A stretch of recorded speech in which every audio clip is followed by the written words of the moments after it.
Okay, I'm gonna try to explain, like make a little presentation about the boss phase. So as we start this phase, we start somewhere around this area here. It's not identical. I'm not gonna go into details of a specific movement on each specific square. I'm just gonna make an overall understanding here and trying to address the major problems that we had. So we get into the phase, and the first thing is gonna get this debuff that we cannot dispel, and that debuff, like remember this, that debuff cannot be in the meteor cleave ever. That goes for when we get the first one and when we dispel the second time, and the two players, which is Cable and Trank. If for some reason they are dead and somebody else grab it, same goes for them. The only people with debuff that can actually go in front of boss is the tanks. So everybody else who gets the dispellable debuff can never, ever, ever go into Meteor Cleave. Never. That is very important. So the phase start, we get bombs and we get Meteor Cleave. So we move the boss down to some area here, around that area where we do the first Meteor Cleave, just like we did before. Everybody who doesn't have bombs, go into this.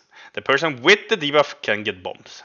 So what is the general rule here? The general rule here is ranged players stay behind the line of the boss here. So because we're gonna get a knockback, then we want to bait into where we came from. Melee can move in front though. They can use the ones that are open here, just in case they have to. Otherwise, just use anything behind here, because as long as you can catch up to the boss later and dodge the knockback as it comes up, you're fine. There's no problem. So yeah, make sure we not dodge the knock after we baited it. It is scary, so don't stand in it, and do not stand in the boss. That happened a lot. People died with the debuff in the boss and we wiped, so avoid that. After we've done that part comes the first part of the correct movement here. So we move the boss down and we position him here. This is where we do the first spell on the first debuff player. That player go in on the boss, get the spell, the two tanks soak the debuff. At this point, we only have debuff on tanks. But what comes up after here is bombs plus torments. Torments drop the file on the ground. Something that I saw during progress that needs to be avoided is that at this point, if we have open holes here, where we came from, this is the movement that we came from here. This is not okay. You cannot be here dropping off your bombs because you will get a torment. Everyone gets a torment. And if you went backwards to where we came from after the first movement, you're making a really, really big mistake. You have to avoid that. Do not drop it here. So that's why I put this line here. This means that anything, well, what do I say, in front, behind the boss, through the boss. Let's go with through the boss. Everything with through the boss and the line that makes here is okay. So bombs, people, go down in these areas. Because you get pooped up, you get your defile ring. Okay. For all other range and players, you do the same. You have to go through this line of the boss. It's essential.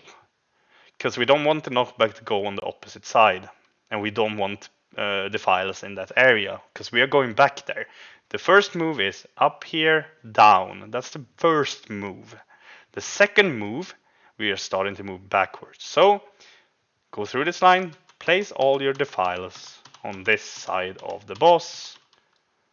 Preferably not here or in front in a way where we can run to it. Actually move through him and drop them on the sides. Preferably not like actually on the boss, because that could cause issues. Because people tend to get very blind around torments when they're DPSing the boss. So try to drop the boss slightly and keep your speed ups for when you go back, not when you go out. That is also very important, because you usually want them to go back. So you can blink over, you can run over them before they explode, stuff like that. If possible, during this, try to make a highway as well. Like these boxes here, after somebody went down in them, are gonna close. So you're gonna be able to move. So let's say we made a lot of defiles like that. And let's say this one was a little bit more up here. Then We have a little highway for people to go behind the boss here, because that one closes, and range have a little highway to move here, because those two closes. I know it's panicky, it's a lot of shit going on. If this doesn't happen, fine. Just speed over them before they explode, or blinks or very fast movement or gateway or whatever happens here. Just, yeah. And there's also one other option on the first torment, and this is on the first one, this only, is that if you get caught behind and you have an opening behind, you can run around the boss and come back. It do cost some DPS, but at least you're not spreading the file. So let's say we all did that. We all kept behind this line. We got these defiles here. Really, really, really good. That's exactly what we want at this point. So what do we do then? Well, we move up for the next dispel. This dispel we will do a bit earlier next time we get here, so we have more time to spread before torments, because we really don't need the extra amount of 5 seconds we're going to get, because we killed the boss before, even with the damage we had every try today. So we go up here, we do the dispel, we try to do it quickly, so the 2 tanks just make sure you are around the boss, both of you, with a spell, and then if alive, Trank, Cable soaks the 2 far ones, and the tanks do the 2 close one. At this point, Cable and Trank, or whoever, also gets one, or if they are dead, you get the debuff. Remember, you are soaking the circle that gives you the debuff. So, for this meteor cleave coming up here, you are not in it. You do not touch it. You do not go near it. You stay the fuck away from that, or you will wipe the raid. So do not be in that cleave. So yeah, we get the dispel done, and here comes the next thing. This is meteor cleave. I'm just gonna put it out here. Meteor cleave comes up. Folk will aim it some way. Just make sure you are in it. We will clarify that a little bit more with the video and how we will go. Everybody that can go into this that doesn't have a debuff, do it. But do not run through a defile and extend it. Like, if you know you're not gonna manage to do it before you get through the defile, then trust that we have enough people going into it. But try your best to get there. So we're about to get the meteor cleave, and we get the second torment. This torment is very important, and this is where we had issues. I saw on our replays. We had players, for some reason, moving ahead of the boss. At this point, you cannot be ahead of the movement, the boss. There is a torment coming up here. This torment cannot be ahead of the boss. So, when we move out from the first torment, think for yourself when you're moving. I don't want to move too deep in the room. I don't want to move too far ahead of the boss. Sure, during the dispel you can be here, DPSing the boss, but you have to make sure when this torment come out that you can move down in this area behind the boss. And same here, try to make a path if possible, but please do not be in front of the boss. This was what caused most of our wipes. Either this or people going into boss with debuff.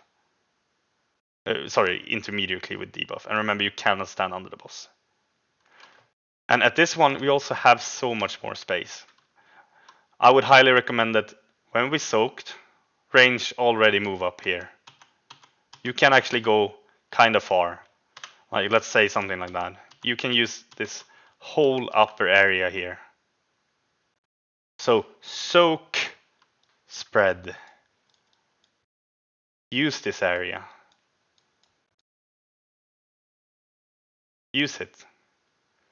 And whenever this thing happens, make sure you have your speed up going back. And you try to get into the meteor cleave. And if you can't, and if you know for 100% you can't, then you don't. Like, you don't run into the file if that's a problem. Otherwise, do your best to get in there. It's like drop off, move. And the people with the debuffs, the 2 people, or maybe we have 3, 4, in case somebody took out extra. If you know you took up an extra debuff, you do not, by any fucking means, go into this meteor cleave. Unless you are a person that is really aware of your immunity and you're immune and you soak. Because this meteor cleave here, we need at least 5, and most of the times the fast melee will get in here. The risk of them dying is high, but hopefully they have kept their immunity here. You do not gamble here. And nobody who goes into this meteor cleave gambles. You use immunities. Use everything you have. Every fucking thing you have. Most likely we're gonna lose 5 players here, 6 maybe. But if the people with the debuff have made clear that they're not in here, we're still not dead. We're not dying. And if we don't have any debuff in front, we're not dead. We're okay. The tank survives. Fuchs survives. He death advances, he doesn't get knocked, and he survives the hit. Like, he has enough cooldowns on him. So we have all the debuffs alive. So at this point, when people have done this movement and we haven't have anything in front, we're just going to move the boss slightly away from all the defiles. Apparently that's what defile wanted to join. And we're in this area. At this point, we might get bombs, depending on how much percentage the boss have. These bombs, no matter if you have debuff or not, you have to go down. Try to top off the debuff players here. And if the debuff players are still alive and haven't used their immunities, use them. Use whatever you can. Go down. Do not blow up on the raid here. It's just a faster way to die. If you die here with debuff, at least we went this far. We did everything that we should have to do for the boss to be dead. If you survive this, great. That's insane. We have X amount of more time. But make sure we go into this soak here. This is the end for us of the fight. It should be dead here. This is as long as we need to go. Please understand this. If you have any question, just ask me, because looking at the replays, it is people not understanding that they have to move through the boss when torments happen. Like, torments needs to go through the boss. That was one of the 2 main reasons. The other one was going into immediately with debuff. Those 2 things are what caused most of our wipes. So understand those mechanics, please. Like, I'm giving this to you now. Ask me a question if you don't understand. Thank you, guys, and hopefully on Sunday.